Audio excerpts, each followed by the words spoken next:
I went to a tasting the other week and was blown away by the wines from Nitdinin, which I can't help saying to the tune of that Blondie song. Denis, Denis. Anyway, one of the highlights was actually meeting the winemaker, Esther Nin, and her husband, Carlos Ortiz. The wines are extraordinary. Priorat is the home of old vine Garnacha, and Esther is responsible for the extraordinary wine Clos Erasmus, one of the top 3 wines in the region, which we are doing an offer on for those who are lucky enough to be able to afford it. But we were really impressed as well with the second wine from the estate, which is the Laurel 2012, which was brilliant old vine Garnacha, as I said, from very, very high vineyards, very rocky soils, vines of at least 80 years old.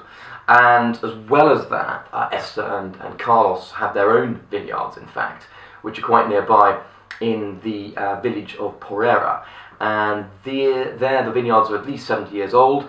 And again, it's old vine Garnacha. It's these kind of weird little escarpments, which are sort of north and east facing. Really important because they're very, very high up, and they're not so exposed to the sun that it bakes out the acidity and the freshness. The wines have an almost Barolo-like richness and tarriness intensity, but again, that same great acidity from the winds and the elevation.